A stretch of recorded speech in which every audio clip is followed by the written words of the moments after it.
Il contrôlait des milliards de dollars, commandait des milliers d'employés et pouvait acheter n'importe quoi sur Terre. Mais Julian Thorne, le roi de Wall Street, ne pouvait pas acheter la seule chose qu'il voulait le plus, un sourire de sa fille de 7 ans. C'était la veille de Noël, et pendant que le monde célébrait, Julian était sur le point de renvoyer une serveuse pour avoir dépassé ses limites. Il ne savait pas que cette serveuse en difficulté détenait un secret, un qui briserait le cœur du milliardaire, humilierait sa fiancée cruelle et changerait leur vie pour toujours. Vous ne croirez pas ce qu'elle a dit avec ses mains. Ceci est l'histoire du Noël silencieux. La neige ne tombait pas doucement à New York cette veille de Noël. Elle tombait en feuilles de glace mordantes et en colère qui piquaient de la peau. Mais à l'intérieur du Gilded Oak, le restaurant le plus exclusif de l'Upper East Side, le temps n'était qu'un décor pittoresque pour les ultra-riches. Ara Vance ajusta son tablier noir, grimaçant légèrement. Ses chaussures étaient une taille trop petite, achetée d'occasion, car l'intégralité de son salaire des 2 dernières semaines était allée directement aux factures médicales de sa grand-mère, à St. Jude Senior Care. Ara avait 24 ans, avec des yeux fatigués, qui avaient vu trop de lutte et des mains qui étaient durcies par des années de double quart de travail. Elle n'était pas censée être serveuse. Il y a 3 ans, elle était une étudiante en linguistique de premier ordre à Columbia, avec une bourse partielle, rêvant de devenir orthophoniste. Mais la vie, comme c'est souvent le cas pour les pauvres, s'était mise en travers. Son père est mort, les dettes se sont accumulées, et la bourse n'était pas suffisante pour garder les lumières allumées, alors elle a abandonné. Vance. Le sifflement aigu de M. Henderson, le gérant de salle, la rappela à l'attention. Henderson était un homme qui portait des costumes qui coûtaient plus qu'une Ara gagnée en 1 an. Pourtant, il sentait toujours faiblement le café éventé et le désespoir. La table 1 arrive dans 5 minutes. Ai-je besoin de vous rappeler qui l'a réservé? Non, monsieur, dit Ara, sa voix ferme malgré la fatigue. Monsieur Thorne, Julian Thorne, corrigea Henderson, transpirant légèrement. PDG de Thorne Dynamics. Il finalise actuellement une fusion d'une valeur de 4 milliards de dollars. Il amène sa fiancée, Mademoiselle Vanessa Sterling, et sa fille. Si vous laissez tomber ne serait-ce qu'une cuillère, Vance, ne vous donnez pas la peine de revenir pour vos pourboires. Vous serez dans la rue avant que l'argent ne touche le sol. Compris, murmura Ara.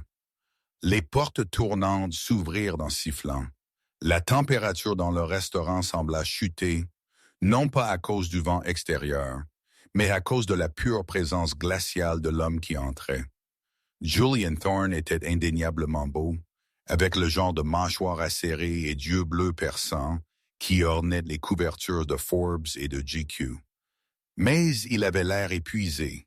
Il y avait une tension autour de ses yeux, une ombre permanente de stress.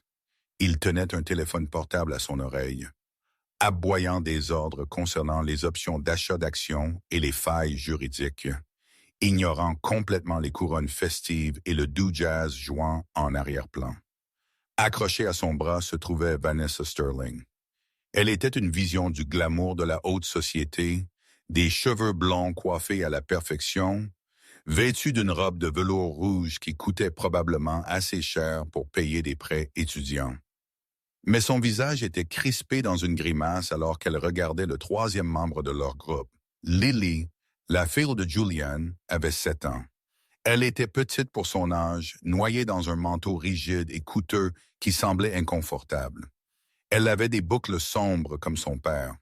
Mais contrairement à lui, elle n'aboyait pas d'ordre. Elle était complètement silencieuse. Ses grands yeux bruns parcouraient la pièce avec un mélange de peur et de confusion. Elle serrait un lapin en peluche usé contre sa poitrine. Un accessoire étrange pour un endroit aussi chic. « Julian, s'il te plaît. » Vanessa coupa, sa voix assez stridente pour porter par-dessus la musique. « Dis-lui de laisser ce jouet sale dans la voiture. Ça ruine l'esthétique. » Julian baissa son téléphone une fraction de seconde. « C'est Noël, Vanessa. Laisse-la garder le lapin. » Il ne regarda pas sa fille quand il dit cela. Il continua simplement de marcher vers la section VIP, son pouce défilant déjà les emails à nouveau. S'éclaircit la gorge. Ahara sentit une pointe de sympathie dans sa poitrine. Elle connaissait ce regard dans les yeux de la petite fille. C'était le regard de quelqu'un qui criait à l'intérieur, mais savait que personne n'écoutait. « Bonsoir, Monsieur Thorne. »« Mademoiselle Sterling, » dit Ahara, tirant les chaises pour eux. « Bienvenue au Gilded Oak. Je suis Ahara et je m'occuperai de vous ce soir. » Julian ne leva pas les yeux. Eau pétillante, une bouteille du Margaux 82 et amenez l'enfant tout ce que les enfants mangent. Des nuggets de poulet vite. En fait, interrompit Vanessa, regardant Ahara de haut en bas avec dédain. Lily prendra le saumon poché. Elle a besoin d'apprendre à manger comme un adulte et emporter ce lapin. Il perd ses poils sur la nappe. Lily serra le lapin plus fort. Elle ne regarda pas Vanessa. Elle ne regarda pas son père. Elle fixait intensément le mouvement des lèvres d'Ahara. Ahara fit une pause. Elle remarqua quelque chose que le père était trop occupé pour voir et la fiancée était trop cruelle pour s'en soucier. Lily ne les ignorait pas simplement. Ses yeux étaient laser focalisés sur les bouches et derrière ses oreilles, légèrement cachées par ses boucles, se trouvaient de petites prothèses auditives beige. Elle est sourde, réalisa Ahara, ou du moins malentendante. Je vais faire commencer ces boissons, dit Ahara doucement, souriant directement à Lily. Alors qu'elle s'éloignait, elle entendit Vanessa siffler. Elle le refait, Julian. Elle agit comme une « regarde-la, fixez rien ». C'est embarrassant. Elle est timide, Vanessa, murmura Julian, distrait. Laisse-la tranquille. Elle n'est pas timide, elle est brisée, murmura Vanessa plus sombrement. Je ne sais pas pourquoi tu as insisté pour l'amener. La nounou aurait pu la garder. Les mains d'Ahara tremblèrent alors qu'elle versait l'eau pétillante à la station de service. Elle avait vu beaucoup de mauvais comportements dans ce restaurant. Des sénateurs trompant leurs femmes, des célébrités se droguant dans la salle de bain. Mais cette cruauté froide et désinvolte envers un enfant lui fit bouillir le sang. Elle retourna à la table. La tension était assez épaisse pour être coupée avec un couteau à steak. Julian tapait furieusement sur son téléphone. Vanessa prenait des selfies, inclinant la caméra pour montrer la bague en diamant à son doigt, mais recadrant soigneusement Lily hors du cadre. Lily était assise la tête baissée, les larmes montant à ses yeux. « Voici l'eau, » dit Ahara, posant les verres doucement. Elle plaça intentionnellement le verre de Lily en dernier, attrapant le regard de la fille. Ahara prit une inspiration. Elle connaissait les règles. Le personnel est invisible. Ne parlez que si on vous parle. Ne vous engagez pas. Mais Ahara enfreignit la règle. Elle tapota légèrement la table pour attirer l'attention de Lily. Quand la petite fille leva les yeux, Ahara ne parla pas. Au lieu de cela, elle leva la main à son menton, les doigts écartés, et tapota son menton 2 fois. « Merci. » C'était un signe simple, universel en langue des signes américaine, ASL. Les yeux de Lily s'écarquillèrent. La larme qui menaçait de tomber se figea sur son cil. Elle regarda Ahara, stupéfaite. Puis, hésitamment, sa petite main relâcha le lapin. Elle leva la main à son menton et la tapota 2 fois en retour. « Merci. » Un sourire minuscule et fragile apparut sur le visage de Lily. C'était la première fois qu'elle montrait une émotion autre que la peur depuis son entrée dans le restaurant. Ahara lui rendit son sourire, une expression sincère et chaleureuse. Elle signa rapidement une chose de plus avant de se détourner. « Joyeux Noël, serveuse. » La voix de Vanessa claqua comme un fouet. Ahara se figea. « Oui, madame, qu'est-ce que vous faites avec vos mains? » « Vous faites des signes de gang à ma belle-fille? » demanda Vanessa bruyamment. Plusieurs têtes aux tables voisines se tournèrent. « Non, madame, » dit Ahara poliment. « J'étais juste, je vous ai vu, » accusa Vanessa, ses yeux se plissant. « Vous faisiez des gestes bizarres. Julian, vous avez vu ça? » Julian leva les yeux clignants. « Quoi? » La serveuse. « Elle dérange Lily. Elle se moque d'elle. Le cœur d'Ara battait fort contre ses côtes. Monsieur Thorne, je vous assure, je ne me moquais pas d'elle. J'ai remarqué que votre fille est malentendante et j'ai simplement signé. Lily n'est pas sourde, dit Julien sèchement, sa voix baissant d'une octave. L'air autour de la table devint lourd. Elle a des problèmes de traitement auditif. Elle peut très bien entendre. Elle choisit juste de ne pas écouter. Ara regarda les prothèses auditives haut de gamme derrière les oreilles de Lily. C'était un mensonge.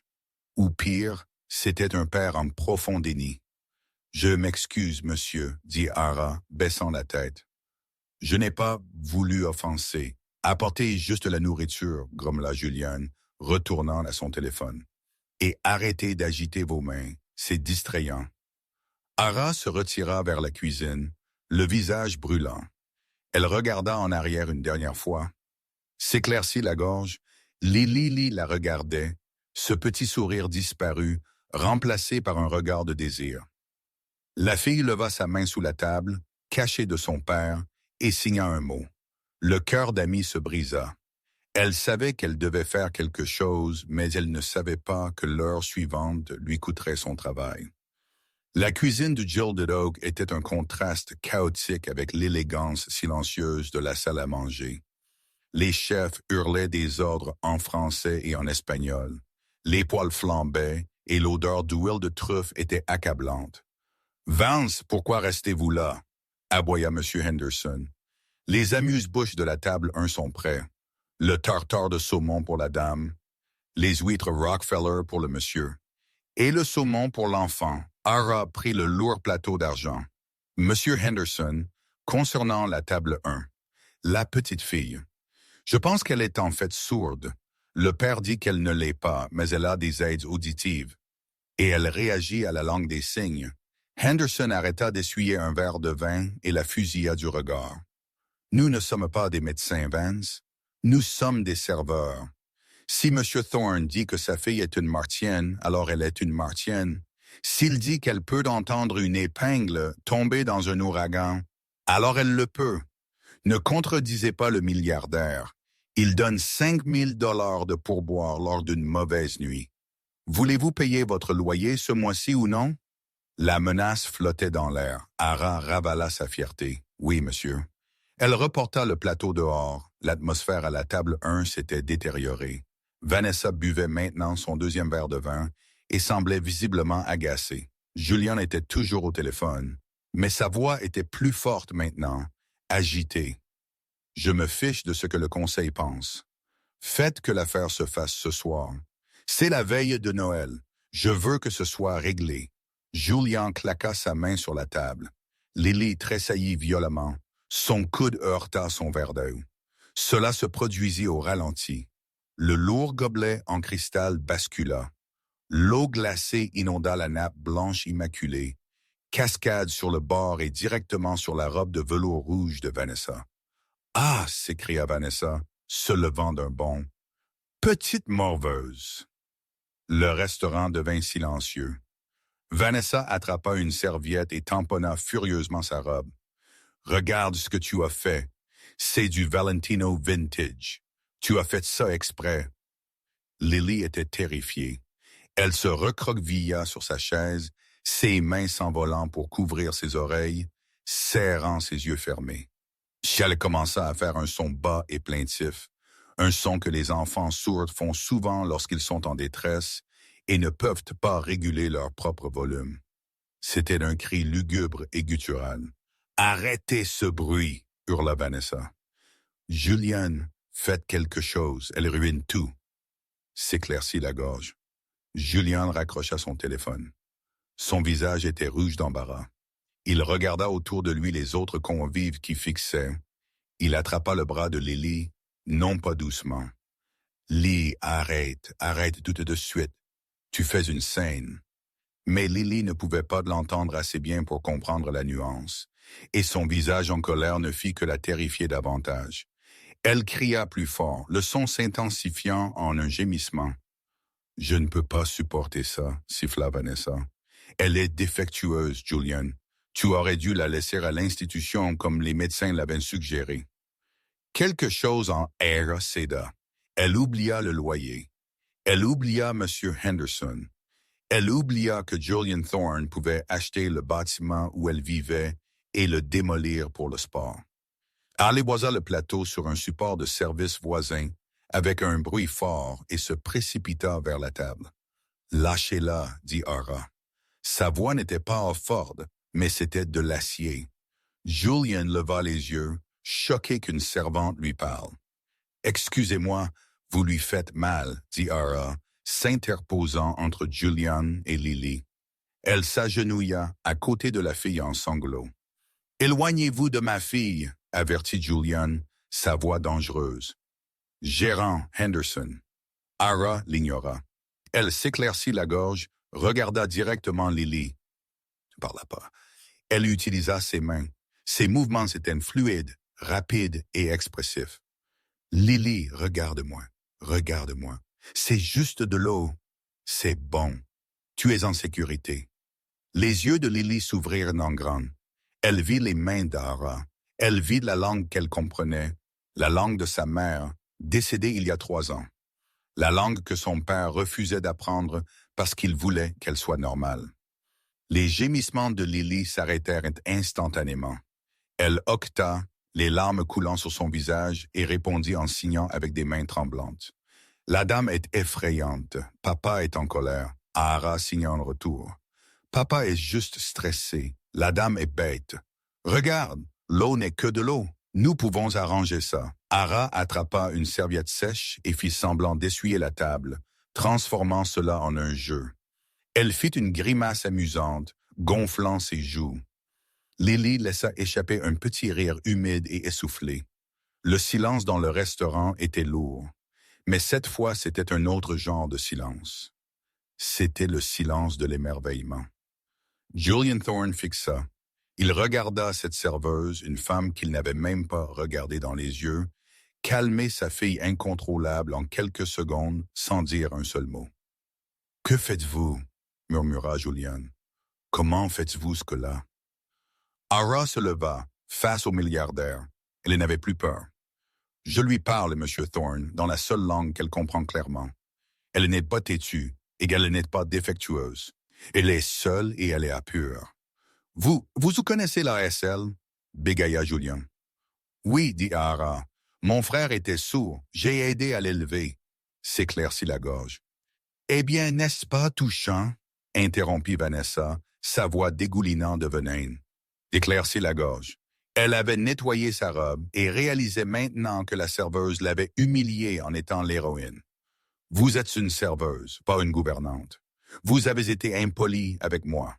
Vous avez renversé de l'eau sur moi. »« Je n'ai pas renversé l'eau, » corrigea Ara calmement. « Vous avez causé l'environnement qui a mené au déversement. » hurla Vanessa, s'accrochant à des broutilles. « Julienne, cette fille est insolente. Elle vient de m'insulter et de saper votre autorité de père devant toutes ces personnes. Allez-vous laisser le personnel nous parler comme ça? » Julian regarda. Il regarda Lily, qui était maintenant calme, tenant la ficelle du tablier d'Ara comme une bouée de sauvetage. Il regarda Vanessa, dont le visage était déformé par la laideur. Pendant un instant, il sembla que Julian ferait ce qu'il fallait. Il regarda avec quelque chose qui ressemblait à du respect. Mais son téléphone vibra. Une notification. La fusion. Le stress revint en force. L'habitude de calmer Vanessa, dont le père était un actionnaire majeur de son entreprise, se manifesta. Il était d'un lâche dans un costume à 3000 $. Il se raidit. « Vanessa a raison. Vous avez dépassé les limites. » Ara sentit le sol se dérober sous elle. « Monsieur, vous créez une perturbation, » dit Julian, sa voix froide à nouveau, enfermant ses émotions. « Je viens ici pour la paix, pas pour une conférence sur la parentalité de la part du personnel. » Monsieur Henderson apparut, essoufflé et pâle.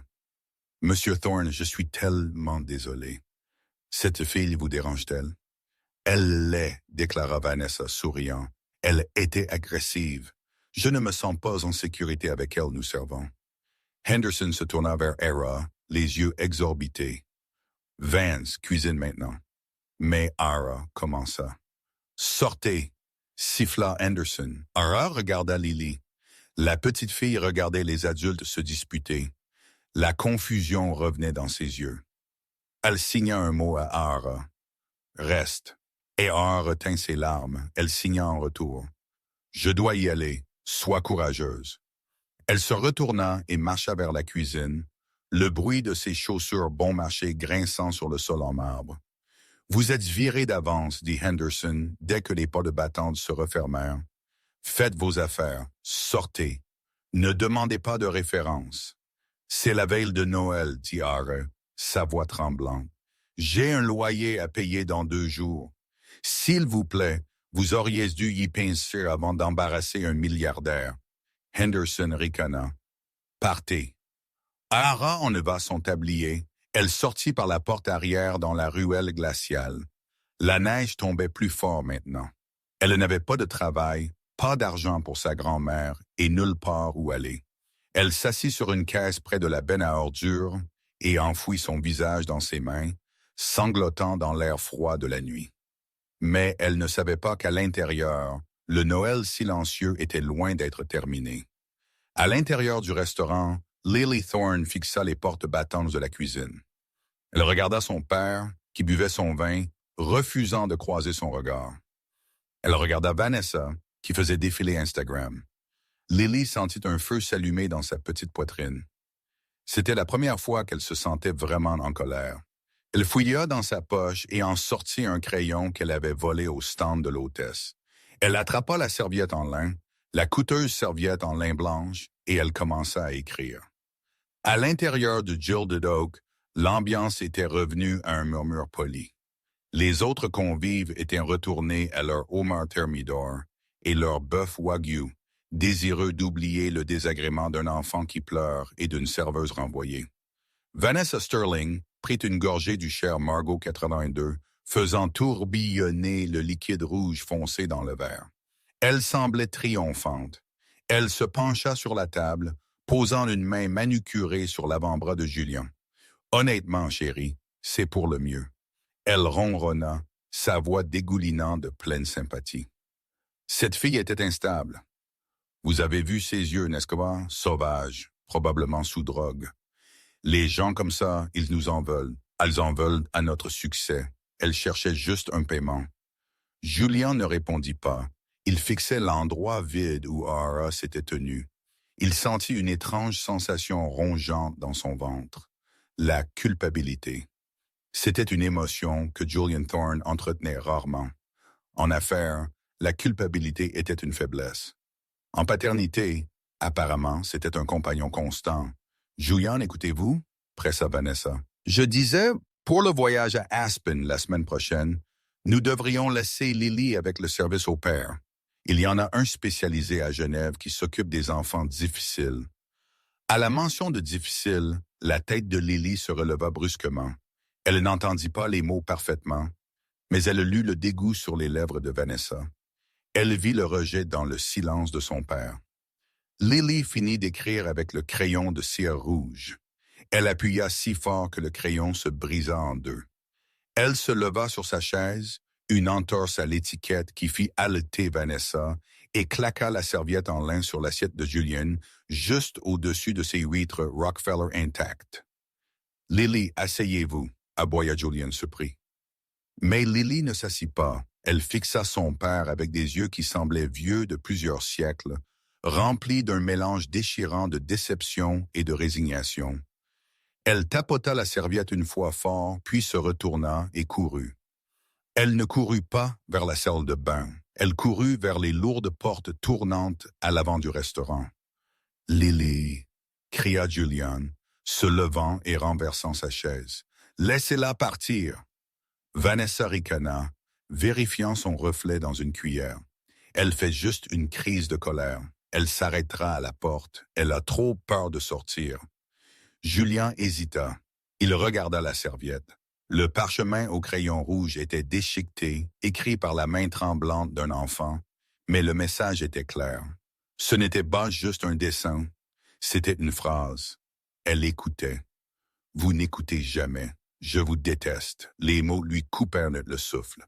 Je vous déteste. Il lui avait acheté des poneys, des poupées, des robes et le meilleur médecin que l'argent pouvait acheter.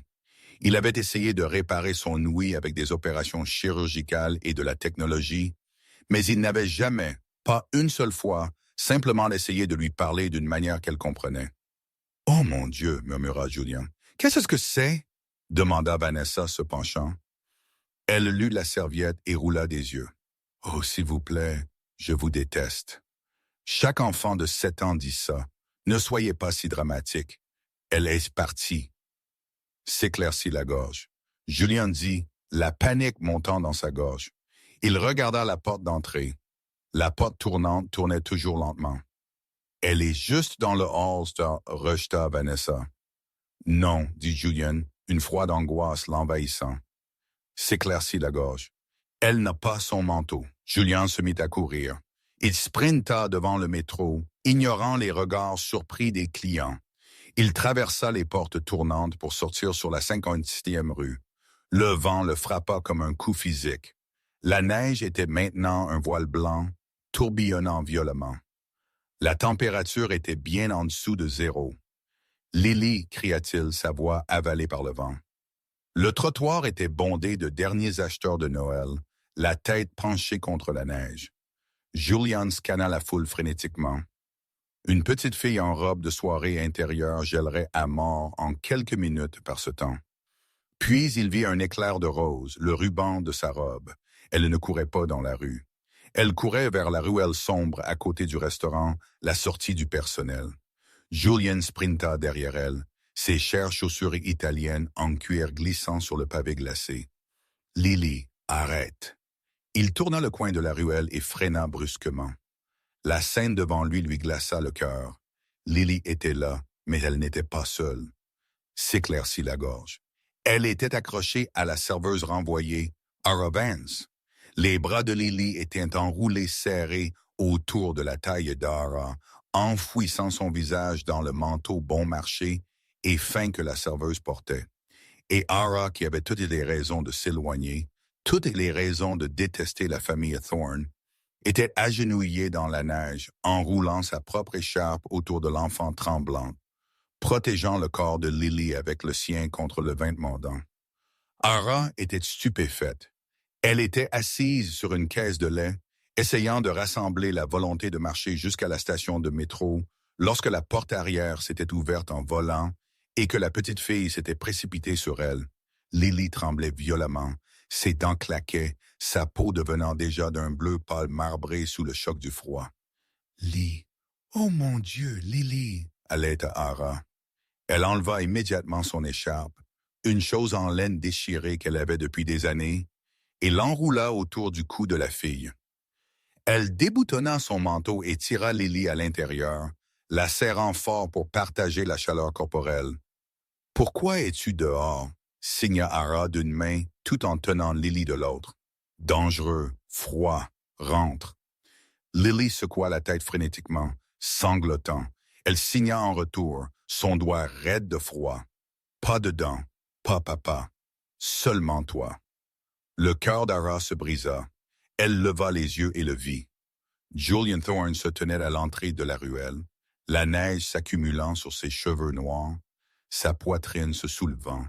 Il avait l'air terrifiant, un homme puissant poussé à bout. Il fit un pas en avant. « Lâchez ma fille. » Les instincts d'Ara s'enflammèrent. Elle ne lâcha pas prise. En fait, elle serra Lily plus fort. « Elle gèle, Monsieur Thorne !» cria Ara par-dessus le vent. « Elle est sortie ici en robe. Voulez-vous qu'elle ait une hypothermie? » Julian s'arrêta. Il regarda Lily, qui se blottissait contre la serveuse, regardant son propre père avec une terreur sincère. Ce regard le coupa plus profondément que n'importe quelle trahison de conseil d'administration n'avait jamais fait. « Lily, viens ici !» s'éclaircit la gorge. Julian ordonna, tendant d'une main. « Papa est là, viens à papa. » Lily serra les yeux et détourna la tête, pressant son oreille contre le battement de cœur d'Ara. Elle refusa de bouger. « Elle n'ira pas vers vous, » dit Ara, sa voix dure. « Vous lui faites peur.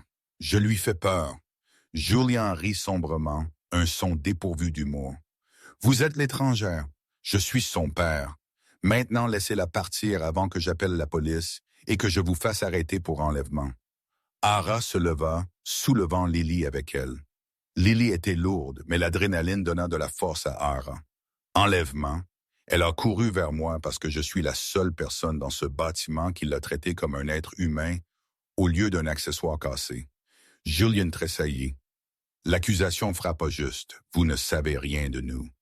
Julien grogna, s'approchant, la dominant. Vous ne connaissez pas les médecins, les spécialistes, les années à essayer de réparer. Réparer? Interrompit Dara, les yeux flamboyants. C'est ça le problème, Monsieur Thorne. Vous essayez de la réparer. Elle n'est pas cassée. Elle est sourde. Il y a une différence. Si vous arrêtiez d'essayer de la forcer à être vous et commenciez à essayer de comprendre qui elle est, peut-être qu'elle ne courait pas dans un blizzard pour s'éloigner de vous. Le silence qui suivit fut lourd. Le vent hurlait, mais entre eux, c'était un silence de mort. Julien fixa cette femme, cette serveuse aux chaussures d'occasion et aux yeux fiers et intelligents. Personne ne parlait à Julien Thorne comme ça, ni son conseil d'administration, ni ses employés, et certainement pas Vanessa. Soudain, le silence fut brisé par le claquement de talons. Julien, bon Dieu, il gèle. Vanessa apparut à l'entrée de la ruelle, serrant son manteau de fourrure. Elle aperçut Ara et Lily. Oh, pour l'amour du ciel! Elles tiennent la morveuse en otage. Je vous avais dit qu'elle était dangereuse. Julien appelait la sécurité. Lily gémit au son de la voix de Vanessa. Elle signa à Ara. Sorcière, méchante sorcière. Ara regarda Julien. Si vous voulez qu'elle vienne avec vous, vous devez vous calmer. Et elle tendit un doigt tremblant vers Vanessa. Elle doit s'en aller. Excusez-moi, allaita Vanessa. Petite morveuse de rue. Vanessa, tais-toi, dit Julien. Vanessa se figea. Qu'avez-vous dit? J'ai dit, tais-toi, répéta Julien, sa voix basse et dangereuse. Il ne regarda pas Vanessa. Ses yeux étaient fixés sur Ara et sa fille. Il vit la façon dont Lily tremblait. Il vit la façon dont elle regardait Ara avec une confiance absolue. Il réalisa qu'il avait perdu le contrôle. Il avait des milliards de dollars. Mais il ne pouvait pas faire marcher sa fille à 5 pieds de lui. « Elle ne vous lâchera pas », dit Julien à Ara, sa voix vaincue. « Non, elle ne le fera pas », confirma Ara. « Elle est sous le choc. Si je me retire, elle paniquera. » Julien passa une main dans ses cheveux mouillés. « Ma voiture est au trottoir. Le chauffeur attend. J'ai besoin de la ramener à la maison. J'ai besoin que vous la portiez à la voiture. » Ara hésita. « Je suis viré, rappelez-vous. Je ne suis pas votre personnel. »« Je vous paierai, » dit Julien instantanément, tendant la main vers son portefeuille. « 5 $. Portez-la simplement à la voiture et calmez-la. » Ara sentit une vague de nausée. « Gardez votre argent. Je ne le fais pas pour vous. Je le fais pour elle. » Ara ajusta sa prise sur Lily. « D'accord, Lily, » signa-t-elle en parlant. « Nous allons à la voiture chaude. Je viens avec toi. » Juste à la voiture. Lily hocha la tête contre son épaule, reniflant. Ils sortirent de la ruelle. Julien marchait à côté d'eux, se sentant complètement inutile. Vanessa suivait, fulminante, marmonnant comment elle allait faire en sorte que Henderson s'assure qu'Ara soit mise sur liste noire de tous les restaurants de New York. Une Rolls-Royce Phantom noire et élégante était à l'arrêt au trottoir. Le chauffeur, un homme corpulent nommé Marcus, sauta et ouvrit la porte arrière. « Montez, » dit Julien. Ara plaça Lily sur le siège en cuir. Elle essaya de reculer. « D'accord, Lily, tu es en sécurité maintenant. » Mais dès qu'elle essaya de lâcher prise, Lily cria. C'était le même cri aigu et terrifié du restaurant. Elle se jeta en avant, attrapant le manteau d'Alara, ses ongles s'enfonçant. Elle ne voulait pas lâcher. « Non, non, non » sanglota Lily, sa voix traînante mais compréhensible. « Reste, reste !»« Lily, lâche !» claqua Vanessa de derrière. « Tu ruines le cuir. » « Elle ne va pas s'arrêter, » dit Ara, regardant Julien. « Elle a atteint son point de rupture. Si vous la forcez maintenant, Elle va se faire du mal. Julien regarda la scène. Il avait un vol pour Aspen le matin. Il avait une réunion de fusion à U. Il s'éclaircit la gorge, avait un enfant qui criait et une fiancée qui aggravait les choses. Il prit une décision. « Montez » ordonna Julien. Et Lara. « Quoi, montez dans la voiture » dit Julien. « Vous venez avec nous. »« Je ne viens pas avec vous » protesta Ara. « J'ai une vie. Je dois rentrer à la maison. »« Je s'éclaircis la gorge. Vous ramènerez à la maison après, » dit Julien, sa voix désespérée. « S'il vous plaît, roulez avec nous jusqu'à ce qu'elle s'endorme. Elle vous fait confiance. Je ne sais pas pourquoi, mais elle le fait. Je ne peux pas faire ça seul. » Pour la première fois, Hera vit la fissure dans l'armure. Elle vit le père, qui était terrifié d'avoir brisé son enfant. Elle regarda Lily dont le visage taché de larmes la suppliait. Ara soupira. « D'accord, mais seulement jusqu'à ce qu'elle soit calme. »« D'accord, » souffla Vanessa, essayant de passer. « Alors déplacez-vous. » S'éclaircit la gorge. « Non, » dit Julien, arrêtant Vanessa d'une main sur sa poitrine. « Vous prenez un taxi, Vanessa. » La mâchoire de Vanessa tomba. « Excusez-moi, vous me mettez dehors de la Rose pour le personnel. »« Vous contrariez Lily, » dit Julien brutalement. « Prenez un taxi jusqu'à votre appartement. Je vous appellerai demain. »« Vous le regretterez, Julien, » cria Vanessa, alors que Julien conduisait Ara dans la voiture et claquait la porte. L'intérieur de la Rolls-Royce était comme un vaisseau spatial, silencieux, chaud et sentant l'acajou riche. Ara était assise maladroitement sur le cuir moelleux, avec Lily enroulée sur ses genoux comme un koala. Julien était assis en face d'eux, l'air épuisé. « Où aussi, monsieur ?» demanda Marcus de l'avant. « Le penthouse, 432 Park Avenue, » dit Julien. Puis il regarda Ara. « Et ensuite partout où mademoiselle, peu importe son nom, doit aller. »« Ara, » dit-elle doucement, caressant les cheveux de Lily alors que la respiration de la fille ralentissait enfin. « Mon nom est Ara. »« Ara, » répéta Julien, testant le nom sur sa langue. Cela sonnait plus doux qu'il ne s'y attendait. « Je suis Julien.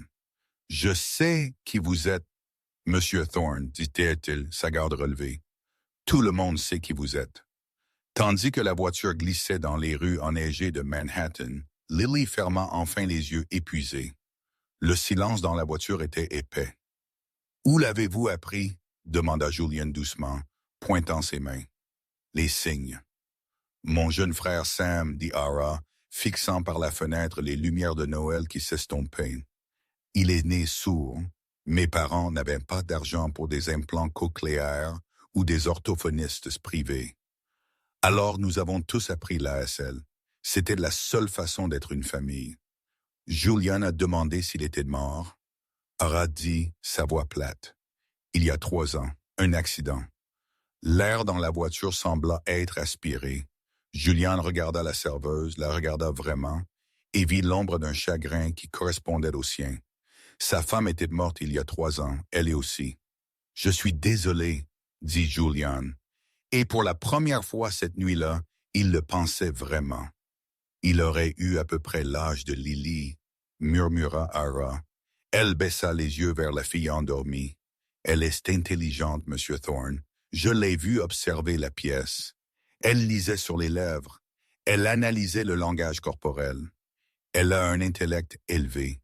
Vous la traitez comme si elle était endommagée, mais elle est juste isolée. Imaginez vivre derrière un mur de verre où tout le monde vous crie dessus, mais vous ne pouvez pas comprendre pourquoi. Julien détourna le regard, la honte brûlant son visage. Je pensais que si j'ignorais la surdité, elle s'adapterait. Je pensais que je la rendais forte. Vous ne la rendez pas forte, dit Ara, rencontrant son regard. Vous la faites vous détester. Julien ne répondit pas. Il ne pouvait pas. La voiture ralentit jusqu'à s'arrêter. « Nous sommes arrivés, monsieur, » dit Marcus. Ils étaient à la base de l'une des tours résidentielles les plus hautes et les plus chères du monde. « Elle dort, » dit Ara. « Je peux vous la remettre maintenant. » Elle essaya de détacher doucement les bras de Lily, mais même dans son sommeil, Lily sentit la séparation. Elle gémit et resserra sa prise, son petit front se plissant de détresse. Julian tendit la main pour la prendre, mais Lily donna un coup de pied, murmurant, s'éclaircit la gorge. Non, Aira, non. Julian retira ses mains. Il regarda Aira. Il regarda la tour imposante où une équipe de nounous avait échoué, où des tuteurs avaient démissionné et où sa fille passait la plupart de son temps à se cacher dans son placard. « Ara, dit Julian, sa voix sérieuse, j'ai une proposition pour vous. »« Non, dit Ara immédiatement. Je ne serai pas votre nounou. Je ne veux pas de nounou. Je peux embaucher 1000 nounous, dit Julian. J'ai besoin d'un traducteur. J'ai une fusion qui se clôture dans 2 jours. Les partenaires viennent à ma maison pour le dîner de Noël demain. Ce sont des hommes de famille traditionnels. S'ils voient ça, il fit un geste vers la dynamique chaotique entre lui et Lily. S'ils voient que je ne peux même pas communiquer avec ma propre enfant, l'accord échoue. Je perds tout. Ara ricana. Alors, vous voulez m'utiliser pour simuler une famille heureuse? Je veux vous embaucher pour les prochaines 48 heures, dit Julian. Pour combler le fossé, pour m'enseigner, pour l'aider. Dites votre prix. 10 000, 20 000. Ara regarda la fille endormie. Elle pensa à la vie d'expulsion sur sa table de cuisine. Elle pensa aux médicaments de sa grand-mère qu'elle rationnait. 50 000, dit Ara, sa voix tremblante mais ferme. Et vous payez les factures médicales de ma grand-mère à St. Jude's pendant 1 an. Julian ne cligna même pas des yeux. Fate, les yeux d'Ara s'écarquillèrent. Elle s'attendait à ce qu'il négocie. Mais, ajouta Julian, ses yeux se plissant, vous restez au penthouse, vous ne la quittez pas, et vous la faites sourire comme elle l'a fait au restaurant. Pouvez-vous faire ça? Ara baissa les yeux vers Lily. Je peux la faire sourire, Monsieur Thorne. La question est, pouvez-vous? Le penthouse au 432 Park Avenue était moins une maison qu'un musée. S'éclaircit la gorge. Les murs étaient en verre, offrant une vue panoramique sur un Central Park saupoudré de neige. Mais l'intérieur était froid, marbre blanc, cuir noir et sculptures abstraites chromées qui semblaient assez tranchantes pour vous couper. Il n'y avait pas une seule décoration de Noël en vue. Pas d'arbre, pas de bas, juste une richesse stérile et silencieuse. Lily s'était finalement endormie dans une chambre d'amis plus grande que tout l'appartement d'Ara. Ara sortit dans le couloir, enroulant ses bras autour d'elle. Elle avait enfilé des vêtements que Julian avait commandés pour elle, un simple pull en cachemire et un pantalon. Mais elle se sentait toujours comme une intruse. Elle trouva Julian dans le salon. Il ne dormait pas. Il fixait une table dans le coin, tenant un verre de scotch. Sur la table se trouvait un échiquier exquis fait d'obsidienne et d'ivoire. « C'est calme, dit Ara doucement. Julian ne se retourna pas. C'est toujours calme, c'est ce que l'argent vous achète, le silence. Il but une gorgée de sa boisson. Elle dort. Oui, elle était épuisée. Ara s'approcha, elle regarda l'échiquier. Il était installé pour une partie, mais aucun coup n'avait été fait. « Jouez-vous? » « J'étais le capitaine du club d'échecs à Exad, dit Julian, un soupçon d'arrogance revenant dans sa voix. « Je joue contre un ordinateur maintenant. C'est le seul adversaire qui me défie. Je déteste perdre. Tout le monde déteste perdre Monsieur Thorne, mais certaines personnes détestent la solitude plus. » Julian se tourna pour lui faire face, ses yeux se plissant. « Vous avez une langue acérée pour une serveuse, Ara. Vous avez vos 50 000 $. Vous n'avez pas besoin de me donner des leçons de philosophie. » Ara regarda le plateau. Blanc à jouer. Oui. Jouez-moi, Ara. Julian ricana. Excusez-moi. Jouez-moi. Si je gagne, nous décorons cet endroit. Nous obtenons un arbre. Nous le faisons ressembler à une maison pour le matin de Noël de Lily. Si vous gagnez, je resterai dans les quartiers des domestiques et je garderai ma bouche fermée. Julian rit, un son grave et incrédule. Je suis un joueur de niveau grand maître, Aira. Je vous anéantirai en 10 coups. Êtes-vous sûr de vouloir vous ridiculiser? Déplacez simplement votre pion, Julian. Julian sourit. Il tendit la main et avança son pion roi de 2 cases. Une ouverture agressive standard, Ara n'hésita pas. Elle déplaça son pion. La défense sicilienne. Pendant les 5 premières minutes, Julian eut l'air ennuyé. Il joua vite, confiant, regardant à peine l'échiquier. Mais ensuite, Ara fit un coup, un sacrifice de cavalier qui semblait être une erreur. « Vous avez laissé tomber votre cavalier », fit remarquer Julien en prenant la pièce. « Erreur. »« L'était-ce » murmura Ara. 3 coups planants, le piège se referma. Le fou d'Ara traversa l'échiquier, clouant la reine de Julian. Ses défenses s'effondrèrent. La serveuse du Gilded Oak ne jouait pas seulement. Elle le disséquait. Elle anticipa chaque stratégie d'entreprise agressive qu'il essaya d'appliquer sur l'échiquier et la contraria avec patience et adaptabilité fluide. Le front de Julian se plissa. Il posa son scotch.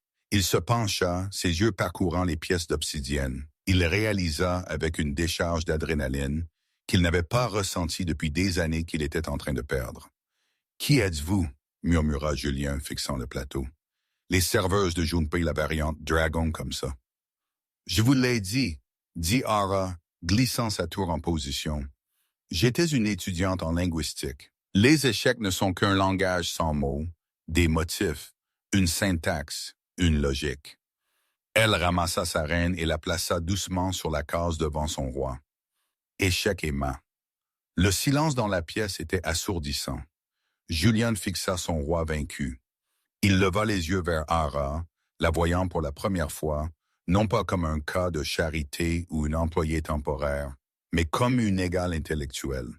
« Vous m'avez battu. Je l'ai fait. » Ara sourit, un sourire espiègle authentique. « Maintenant, où gardons-nous les lumières de Noël? » Pendant les 3 heures suivantes, le roi de Wall Street fit quelque chose qu'il n'avait pas fait depuis qu'il était enfant. Il déplaça des meubles.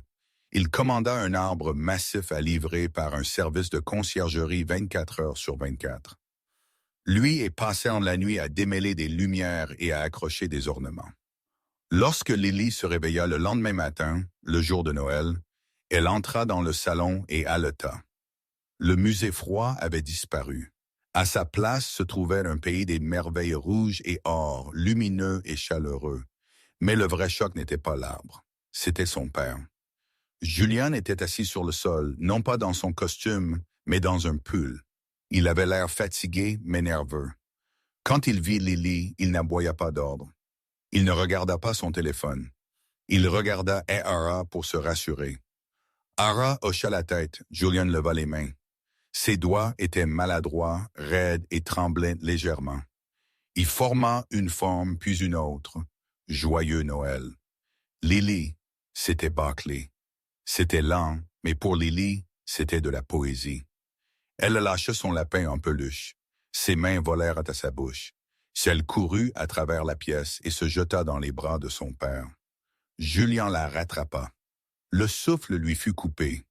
Il enfouit son visage dans ses boucles, serrant ses yeux fermés pour arrêter les larmes. Par-dessus son épaule, il regarda Ara. Ara se tenait près de l'îlot de la cuisine, buvant du café, observant le miracle qu'elle avait orchestré. Elle sentit une chaleur dans sa poitrine, mais aussi une vive pointe de peur. Elle commençait à se soucier, et dans son monde, se soucier était une chose dangereuse à faire pour les gens qui vivaient dans des penthouses. À 18 heures, le penthouse s'était transformé. L'équipe de traiteurs avait transformé la cuisine en une ligne de production haut de gamme, et les invités arrivaient. Ce n'était pas juste un dîner de vacances. C'était le saut final sur la fusion massive entre Thorne Dynamics et Callaway Industries. Julian frappa à la porte de la chambre d'amis. Il entra pour trouver Ara aidant Lily et enfiler une robe de velours rouge. Il fit une pause, s'éclaircissant la gorge. « Ara, dit-il, tendant un sac à vêtements. J'ai besoin de vous dehors ce soir, pas comme personnel. Arthur Callaway est démodé. S'il me voit avec une nounou, il pensera que je suis faible. Mais s'il me voit avec une spécialiste sophistiquée, Vous voulez que je joue un rôle? Dit Ara, prenant le sac. Je veux que vous soyez l'égal que j'ai vu à l'échiquier. 10 minutes plus tard, Ara entra dans le salon. Elle portait une robe de soie bleu nuit que le styliste de Julien avait envoyée. Elle était discrète, élégante et la faisait ressembler à de la royauté. Julian s'arrêta en pleine phrase quand il la vit. L'ascenseur tinta. Arthur Calloway, un industriel tonitruant, entra avec les membres de son conseil. Derrière lui, vêtue d'une robe dorée voyante, se trouvait Vanessa. Quand Vanessa vit Ara debout à côté de Julian, ressemblant à la maîtresse de maison, sa mâchoire tomba. Julian tourna Arthur. Et qui est-ce? C'est Ara Vance, dit Julian doucement, plaçant une main sur le bas de son dos. Elle est une consultante spécialiste aidant Lily avec son traitement auditif. C'est la serveuse, laissa échapper Vanessa, son visage rougissant. Du restaurant, Julian, avez-vous perdu la tête? Elle était serveuse, corrigea Julian froidement. Elle est aussi une linguiste brillante. Le groupe se déplaça vers la table à manger. L'air était paix de tension. Vanessa passa le plat d'apéritif à fusiller du regard à Ara, mais la conversation tourna rapidement aux affaires. La fusion est bloquée, grommela Arthur, coupant dans son steak. La chaîne d'approvisionnement au Vietnam, la délégation commerciale fait de l'obstruction sur le contrat CPTP. Ils affirment que nos termes sont vagues. C'est un problème de traduction, dit Ara doucement. La table devint silencieuse. Arthur fronça les sourcils. Excusez-moi, je n'ai pas pu m'empêcher d'entendre, dit Ara, sa voix ferme. La délégation vietnamienne ne fait pas de l'obstruction. La traduction que vous avez envoyée a probablement utilisé le terme « assemblé à » plutôt que « entièrement obtenu ». Dans le droit commercial vietnamien, cette formulation spécifique fait passer le tarif de 0 à 15%. Ils pensent que vous essayez de les tromper. Arthur regarda son avocat principal. L'avocat vérifia son téléphone, pâlit et murmura « Mon Dieu, elle a raison. Ce seul mot nous a fait économiser 40 millions de dollars. » Arthur regarda Ara avec admiration. « Julian, elle est un génie. Garde-la. » Ce fut le point de rupture pour Vanessa. Elle se leva, renversant sa chaise. « Arrêtez ça !» hurla-t-elle. « Ce n'est pas un génie, c'est une fraude, c'est une étudiante abandonnée et une voleuse. » Vanessa sortit un papier froissé de son sac à main. « J'ai fait faire une vérification de ses antécédents par l'enquêteur de mon père. Elle n'a pas abandonné Columbia parce qu'elle était pauvre. Elle a été expulsée pour avoir volé un collier de diamants à une colocataire. » La pièce se figea. L'admiration dans les yeux d'Arthur se transforma en suspicion. « Ara ?» demanda Julian, sa voix tendue. « Est-ce vrai? » « Je ne l'ai pas volé, » dit Ara, sa voix tremblante. « J'étais l'étudiante boursière. Ça a été monté. Je ne pouvais pas me permettre de me battre. »« Menteuse » cria Vanessa. « Une fois voleuse, toujours voleuse. Vérifiez vos poches, Julian. Vérifiez le coffre-fort. Je parie que votre montre Peck Philippe est déjà partie. »« Je n'ai rien pris, » s'écria Ara, regardant Julian, le suppliant de la croire. « Papa. » Une petite voix coupa le chaos. Lily se tenait dans l'embrasure de la porte, tenant une petite boîte en velours. Vanessa pointa un doigt manucuré vers l'enfant. « Voyez, elle a les biens volés. La morveuse l'aide. » Mais Lily passa juste devant Vanessa. Elle marcha vers Ara, lui tendit la boîte contenant ses aides auditives, puis se tourna vers son père. Ses mains bougèrent en un signe de pure colère juste. « Ara n'est pas une voleuse. Elle m'a donné ma voix. »« Vous voulez savoir qui vole? » Lily pointa directement Vanessa. « Elle vole. Je l'ai vue. » La pièce était si silencieuse qu'on pouvait entendre la neige frapper la vitre. Lily se tenait au centre de la scène, ses petites mains bougeant avec une fureur qui exigeait l'attention. « C'est la voleuse !» signa Lily, pointant Vanessa. Elle a mis la montre de papa dans la poche du manteau d'Ara. « Je l'ai vue. Je l'ai sorti pour garder Ara en sécurité. Lily fouilla dans la poche de sa robe de velours rouge et en sortit la montre PC Philippe en platine de Julien, celle que Vanessa avait affirmé être dans le coffre-fort. Elle la plaça doucement sur la table devant son père. Le visage de Vanessa se vida de ses couleurs. « Elle ment », hurla-t-elle, sa voix se brisant. « L'enfant est délirante. Elle essaye de me piéger parce qu'elle est jalouse. » Julien ramassa la montre. Il regarda Aura, dont le manteau était accroché près de la porte. Il regarda sa fille, dont les yeux brillaient d'une lumière féroce et protectrice. Et puis il regarda Vanessa. « Ma fille, » dit Julien, sa voix terrifiante de calme, « n'a jamais dit un mensonge de sa vie. Mais vous, Vanessa, vous mentez depuis que vous êtes entrée. Julien, s'il vous plaît, allez-vous croire la parole d'une enfant handicapée plutôt que la mienne? » Ricana Vanessa, son masque glissant enfin complètement. « Elle est brisée. Elle ne sait pas ce qu'elle dit. »« Sortez, » murmura Julien. « Quoi? Sortez » rugit Julien, claquant sa main sur la table. « Sortez de ma maison. Sortez de ma vie. Si vous vous approchez encore de ma fille, je vous enterrerai sous tant de poursuites que vous ne pourrez même pas acheter un paquet de chewing-gum et encore moins un manteau de fourrure. » Vanessa regarda autour de la pièce. Les Calloway la fixaient avec un dégoût non dissimulé. Elle attrapa sa pochette, siffla un mot cursif à Ara et s'enfuit du penthouse, les portes de l'ascenseur se refermant sur sa vie de haute société pour toujours. Arthur Calloway s'éclaircit la gorge. Il regarda Julian, puis Ara, et finalement Lily. « Thorne, » dit Arthur, ramassant son verre de vin, « vous avez une enfant intelligente, et vous avez une femme ici avec intégrité. Cela vaut plus que la fusion. Mais signons l'accord quand même. J'aime faire affaire avec des gens honnêtes. 2 heures plus tard, les invités étaient partis. Le penthouse était calme, mais c'était un calme chaleureux. Ara se tenait près de la fenêtre, regardant les lumières de la ville. « Je devrais y aller, » dit-elle doucement. « Le dîner est terminé. Vous avez votre accord, Ara ?» dit Julian. Il se tenait juste derrière elle. « Ne partez pas. J'ai rempli le contrat, Julian. 48 heures. » « Oubliez le contrat, » dit Julian. Il la tourna pour lui faire face. Lily a souri aujourd'hui. Pour la première fois entre 100, elle a souri. « Je ne peux pas perdre ça. Nous ne pouvons pas perdre ça. Je ne peux pas être nounou, Julian, » dit Ara, ses yeux larmoyants. « Je ne veux pas de nounou, » répondit Julian s'approchant. « Je veux savoir si vous pouvez m'apprendre à rejouer aux échecs. Et peut-être m'apprendre à être le père dont elle a besoin. » Lily courut dans la pièce, tenant son lapin. Elle vit son père tenant la main d'Ara. Elle n'eut pas l'air commuse. Elle eut l'air soulagée. Elle signa une dernière chose avant de se recroqueviller sur le canapé. Famille. Julian regarda Ara. Reste. Pas pour le travail, mais pour ça.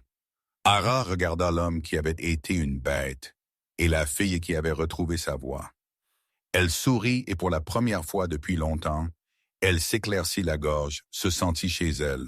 « D'accord, » murmura-t-elle. « Le blanc joue en premier. » Quel incroyable voyage! Et Ara est passée d'une serveuse virée tremblant dans la neige à la reine du penthouse.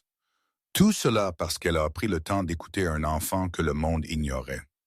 Cela montre simplement que la gentillesse est un langage que tout le monde comprend et que le karma sait toujours où vous trouver. Vanessa pensait que sa richesse la rendait intouchable, mais finalement, c'est l'honnêteté d'une petite fille qui l'a fait tomber. J'espère que cette histoire vous a réchauffé le cœur. Si vous avez apprécié le Noël silencieux, veuillez appuyer sur ce bouton « J'aime ». Cela aide vraiment la chaîne à grandir. À quoi ressemblait la vie d'Ara et Julian 1 an plus tard, selon vous? Faites-moi part de vos théories dans les commentaires ci-dessous. Et n'oubliez pas de vous abonner et de sonner la cloche pour ne jamais manquer une nouvelle